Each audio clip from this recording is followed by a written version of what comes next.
During our annual Veterans Day Forum, we pause to recognize veterans in our midst. I'd like to ask anyone in today's audience who has served our country through the Peace Corps, VISTA, or any of the programs launched by Sargent Shriver to stand and be recognized.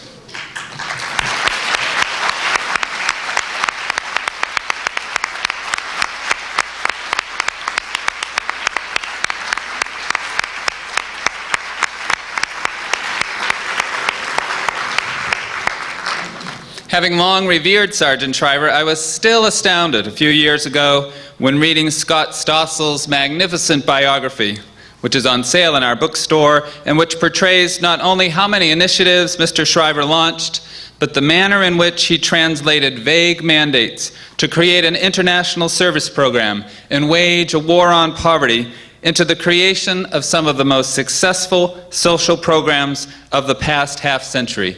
Programs such as the Peace Corps, Head Start, and Legal Services for the Poor. As one of our speakers, William Josephson, describes, Sarge has a remarkable knack for creating institutions that survive and somehow work. He made it easy to believe in the potential of public service. We welcome all of you here today to watch Bruce Orenstein's new documentary, American Idealist, The Story of Sargent Shriver, which will air on PBS on January 21st.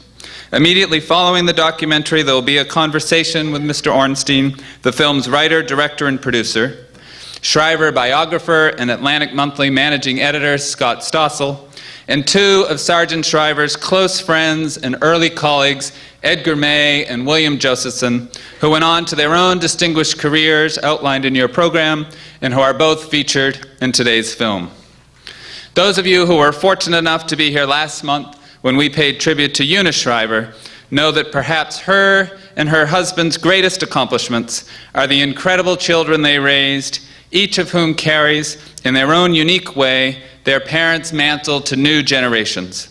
Joining us today is their daughter, an award-winning journalist, a best-selling author, and an empowering community organizer.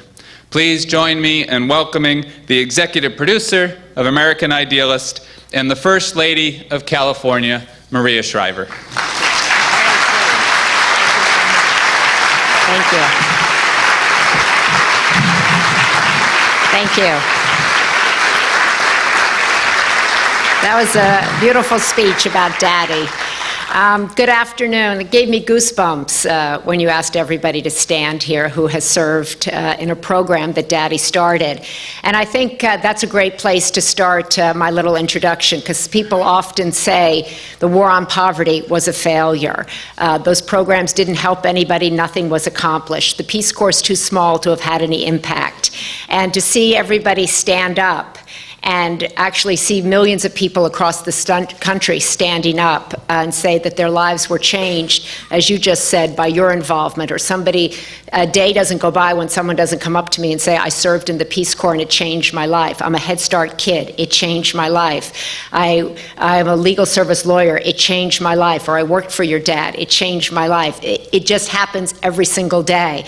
And as a daughter, that makes me incredibly proud. And also as a daughter, it enraged me, actually, several years ago that more people didn't know the story of what Daddy had accomplished. And that's really the purpose of this film, which Bruce Orenstein has done, and the purpose of this book that Scott Stossel wrote was really to tell Daddy's story, which is an American story, and it's an idealistic story. It's the story of a man who was an incredible patriot, but really a creative force who worked within government to change people's lives, who didn't work to accumulate power for himself, but really went out and used his creativity, his genius, his tireless work ethic to change people's lives from the bottom up or from the inside out.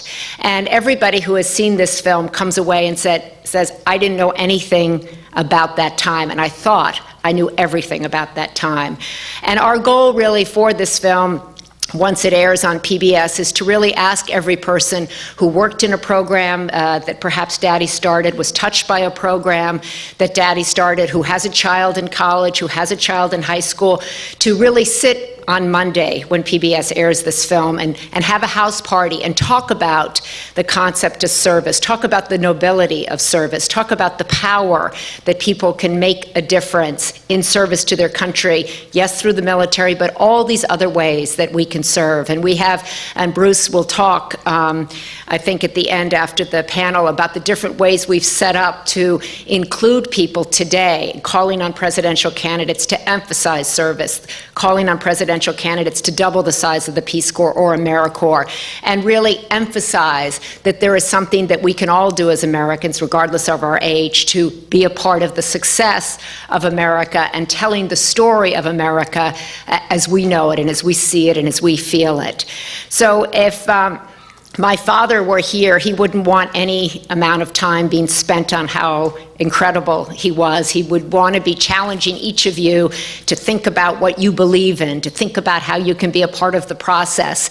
He never really much liked to talk about his accomplishments. I don't feel like that, so I can talk about his accomplishments, because he did that enough to my brothers and I, so we're always running around going, what am I doing? What is my mission? Where am I going? What am I accomplishing?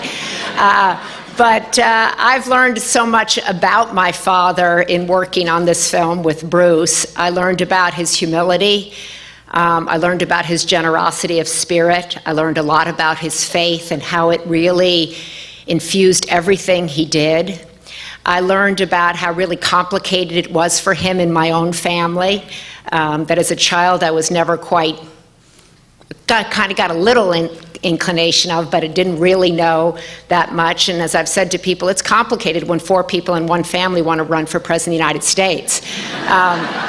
And how you have to navigate that. A Boston Globe reporter was just interviewing Bruce and I and said, well, your father, a lot of people say, wasn't very political. I said, to navigate that, you've got to be political. But he was really an American servant and an idealistic man. And I hope that after this film, you're left with an understanding of really how extraordinary he was. And I believe that there are other people out there like him. And my hope is that this film inspires them to be of service, to be creative, and to work really from the inside out. So many people, I think, today are working from the outside. And his whole philosophy was to dig down, to dig deep, to reach high and reach out, and to believe in your country, to believe in your fellow man and woman, and to believe in yourself. And once you did that, you could accomplish anything. He always said, if you don't care about who gets the credit, you can accomplish everything. So I want to thank you all. I know everybody's got a lot of things they could be doing on a Sunday afternoon. And I asked Amy, who's been so wonderful putting this together, I said, does anybody come on a Sunday afternoon? She goes, yeah, you'd be surprised. So I'm wonderfully surprised. We're going to show this tomorrow night at the King Center with some of the King children, which I think will be terrific. We showed it this week in Sacramento after my husband's State of the Union address and got a tremendous reaction. And we really hope to take this across to all the presidential libraries, to poverty law centers, to universities, and really our work is just beginning. So we invite you to join us in our work and to join us in Daddy's mission, which is to have all of us be a part of the solution. So thank you so much, and I hope you enjoyed the film and the panel. Thank you.